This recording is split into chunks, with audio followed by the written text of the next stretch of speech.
It's one small step for man, one giant leap for mankind. More than 50 years ago, NASA's Apollo program sent humans to the moon with less computing power than is in your mobile phone. Since then, technology has transformed space exploration. We've landed rovers on Mars and sent robotic explorers to the outer reaches of our solar system. Now, we're ready to send humans into space again, starting at the place we know best, the moon, where we're going to stay and learn as much as possible as we forge a human path deeper into space than ever before. Artemis is NASA's program to return humans to the moon for long-term exploration. It is named after the Greek goddess, who is Apollo's twin sister. The Artemis missions will take us to the moon's south pole, a region that's rich in natural resources and geologic features that will help us answer fundamental questions about the history of our moon, Earth, and solar system.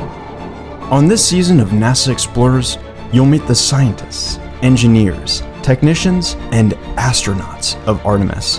These are the people who are designing science investigations, analyzing grains of moon dust in the lab, building tools for lunar exploration, and training to conduct science on the surface of the moon.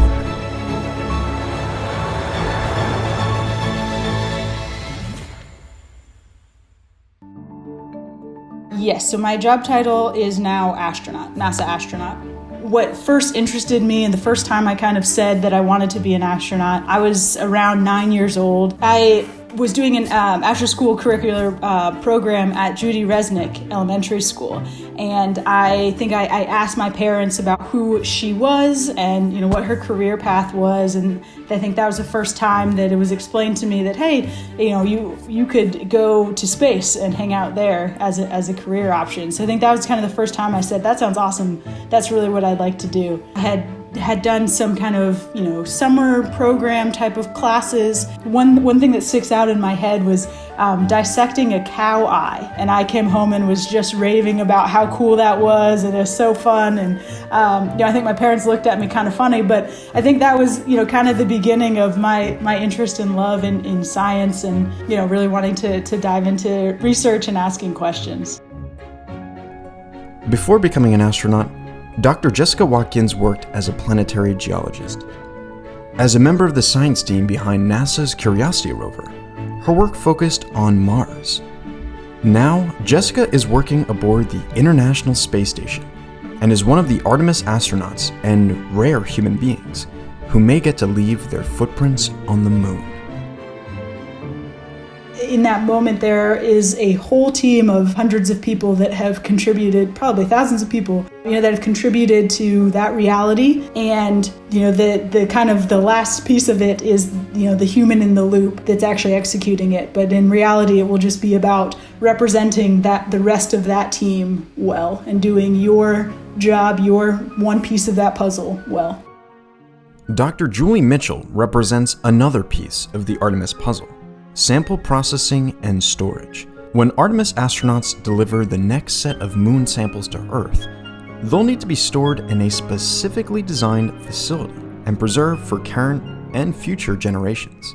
My main title is the Curator of Ices and Organics. All that means is that I'm helping NASA get ready to bring ice samples back from the solar system. So I work in what's called the Astromaterials Acquisition and Curation Office. We just call it the Curation Office for short. So all of the Apollo moon rocks, meteorites, all of our sample return missions from asteroids, from comets, all of those samples come here to Houston, and it's our office's job to take care of those samples and make sure that they're available to the scientific community to study. So I grew up in Louisiana on the bayou. I was down at the water all the time looking for snakes and turtles and looking at different plants that were out there. Nighttime would come around and, I was just looking at the stars. I wanted to know the constellations. I wanted to understand what was going on up there. And neither of my parents went to college. None of my siblings or I had any expectation of going to college either. My older sister, she actually ended up going to college, eventually got her PhD. She just gave me a hard time and just kind of was very persistent with me and saying, look, just apply to one school. Luckily, I got in. And when I got in, that was kind of the switch that flipped, like, oh, okay, I can actually do this. And I want as many people as possible to know that there are people who are working at NASA who, didn't grow up with a lot of resources and have still found a way to make a contribution.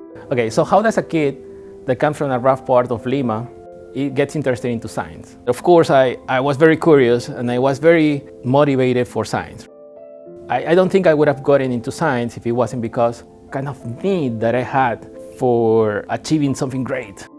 Dr. Jose Aponte works in the Astrobiology Analytical Laboratory at NASA's Goddard Space Flight Center. He studies grains of dust from meteorites, asteroids, and the moon, hunting for microscopic clues to help answer a gigantic question. Where did the seeds of life come from? Jose could be among the first humans to study samples from the moon's south pole. I read an advertisement that read, "We're looking for an astrobiologist to study organic compounds in meteorites." Astrobiologist? What's that? I never heard that word before. I had no clue, honestly. So I read about it and I said, wow, this is pretty cool. Organic compounds in meteorites?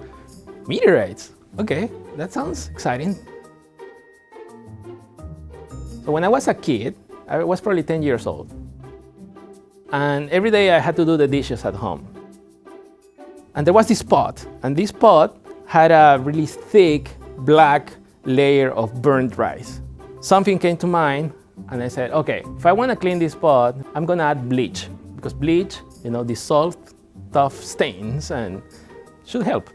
So I add a couple of cups of bleach. Look at it. Nothing happened, of course.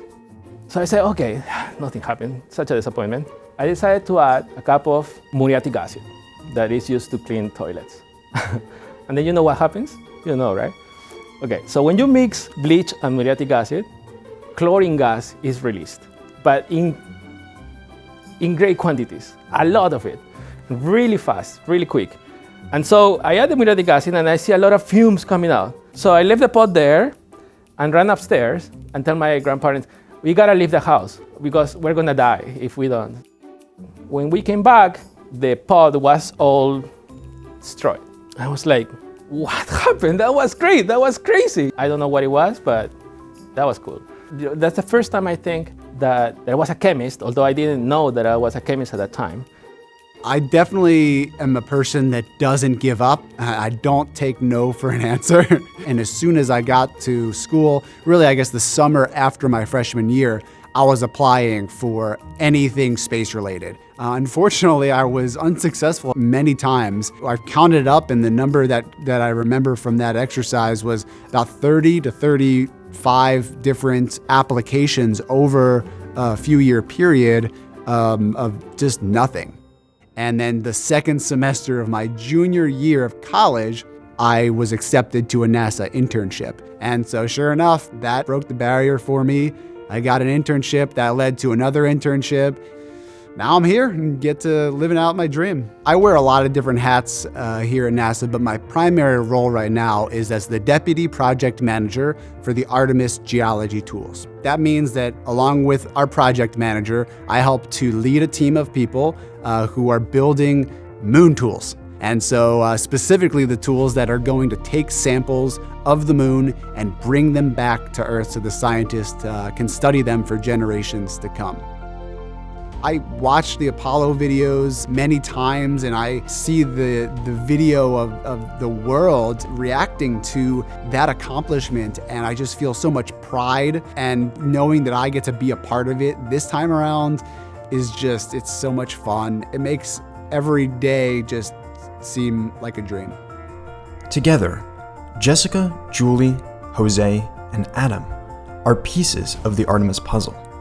Each is a vital component of the team working to accomplish the monumental task of exploring a world beyond Earth. You can't just do this with a geologist, or you couldn't just do this with an engineer. You really need a mix of people to think about these challenges from all the different angles.